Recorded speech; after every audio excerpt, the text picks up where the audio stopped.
Friends, ಹೇಗಿದ್ದೀರಿ? ಎಲ್ಲರೂ ಚೆನ್ನಾಗಿದ್ದೀರಿ ಅಂತ ಅಂದ್ಕೊಂಡಿದ್ದೇನೆ. ಬನ್ನಿ ಇವತ್ತು ಗ್ರೀನ್ ಚಿಕನ್ ಕರಿ ಮಾಡೋದು ಹೇಗೆ ಅಂತ ನೋಡೋಣ.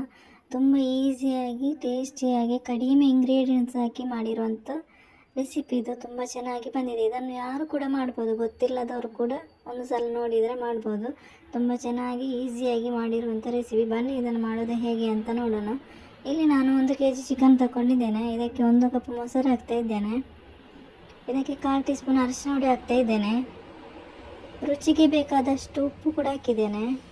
ಇದನ್ನು ಚೆನ್ನಾಗಿ ನಾವು ಮಿಕ್ಸ್ ಮಾಡಬೇಕು.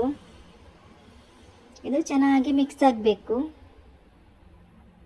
ನೋಡಿ, ಈ ಥರ ಚೆನ್ನಾಗಿ ಇದು ಮಿಕ್ಸ್ ಆಗಬೇಕು. ಇದನ್ನು ನಾವು 1 ಗಂಟೆ ರೆಸ್ಟ್ ಮಾಡಲಿಕ್ಕೆ ಇಡಬೇಕು. ಮುಚ್ಚಳ ಮುಚ್ಚಿ 1 ಗಂಟೆ ರೆಸ್ಟ್ ಮಾಡಲಿಕ್ಕೆ ಇಡಬೇಕು. ಈಗ ನಾವು ಒಂದು ಮಸಾಲೆಯನ್ನು ರೆಡಿ ಮಾಡುವ. ಇದರಲ್ಲಿ 20 ಕಾಯಿ ಮೆಣಸಿದೆ. ಇದು ಖಾರ ಇಲ್ಲ, ಅದಕ್ಕೆ ನಾನು 20 ತಗೊಂಡಿರೋದು. ನೀವು ಖಾರ ಕಡಿಮೆ ಬೇಕಿದ್ರೆ ನೀವು ಖಾರ ನೋಡಿ ಹಾಕ್ಬೋದು. ಇದು 1 ಟೇಬಲ್ ಸ್ಪೂನು ಧನಿಯಾ ಹಾಕ್ತಾ ಇದ್ದೇನೆ. 1 ಟೇಬಲ್ ಸ್ಪೂನ್ ಜೀರಾ ಹಾಕ್ತಾ ಇದ್ದೇನೆ. 1 ಟೇಬಲ್ ಸ್ಪೂನ್ ಬಡಿ ಸೊಪ್ಪು ಹಾಕ್ತಾ ಇದ್ದೇನೆ. ಇದು 1 ಚಕ್ಕೆ, 4 ಲವಂಗ ಮತ್ತು ಏಲಕ್ಕಿಯ ಬೀಜ, ಅದು ಏಲಕ್ಕಿ ಕಾಳು. ಇದು 2 ಈರುಳ್ಳಿ ಕಟ್ ಮಾಡಿರೋದು, ಇದನ್ನು ಕೂಡ ಹಾಕಿದ್ದೇನೆ. ಇದು ಶುಂಠಿ, 2 ತುಂಡು ಶುಂಠಿ ಇದೆ. ಮತ್ತು ಇದು 1 ಬೆಳ್ಳುಳ್ಳಿ ಹೆಸರು. ಇದು 1 ಕೈ ಹಿಡಿಯಷ್ಟು ಕೊತ್ತಂಬರಿ ಸೊಪ್ಪು, ಚೆನ್ನಾಗಿ ಕ್ಲೀನ್ ಮಾಡಿರುವಂಥ ಕೊತ್ತಂಬರಿ ಸೊಪ್ಪು ಹಾಕಿ ಚೆನ್ನಾಗಿ ರುಬ್ಬಿ ತಂದಿದ್ದೇನೆ.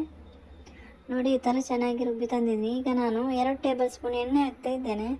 ಇದು ಚಿಕ್ಕದಾಗಿ ಕಟ್ ಮಾಡಿರುವಂಥ 2 ಈರುಳ್ಳಿ. ಇದನ್ನು ನಾವು ಚೆನ್ನಾಗಿ ಫ್ರೈ ಮಾಡಬೇಕು. ಇದು ಚೆನ್ನಾಗಿ ಫ್ರೈ ಆಗಬೇಕು. ಈಗ ನಾವು ಮ್ಯಾರಿನೇಟ್ ಮಾಡಿರುವಂಥ ಚಿಕನ್ ಹಾಕಬೇಕು. ನಾವೀಗ ಈ ಚಿಕನ್ ಹಾಕಿ ಚೆನ್ನಾಗಿ ಮಿಕ್ಸ್ ಮಾಡಬೇಕು. ಹಾಗೆಯೇ ನನ್ನ ವೀಡಿಯೋಸ್ ನಿಮಗೆ ಇಷ್ಟ ಆಗೋದಾದರೆ ಒಂದು ಲೈಕ್ ಮತ್ತು ಸಬ್ಸ್ಕ್ರೈಬ್ ಮಾಡೋದನ್ನು ಮರಿಬೇಡಿ. ಹಾಗೆಯೇ ಪಕ್ಕದಲ್ಲಿರುವ ಬೆಲ್ ಐಕಾನ್ ಪ್ರೆಸ್ ಮಾಡಿ, ನಿಮಗೆ ನೋಟಿಫಿಕೇಷನ್ ಬರ್ತದೆ. ಈಗ ನಾವು ರುಬ್ಬಿರುವಂಥ ಮಸಾಲೆ ಹಾಕಬೇಕು.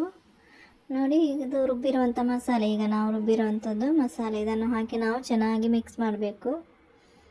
ಇದು ಹಾಕಿ ಚೆನ್ನಾಗಿ ಮಿಕ್ಸ್ ಆಗಬೇಕು. ಇದು ತುಂಬ ಹೆಲ್ದಿ ಆ್ಯಂಡ್ ಟೇಸ್ಟಿ ಆಗಿರುವಂಥ ಚಿಕನ್ ಕರಿ ಇದು. ಇದನ್ನು 10 ನಿಮಿಷ ನಾವು ಈಗ ಬೇಯಿಸ್ಕೋಬೇಕು.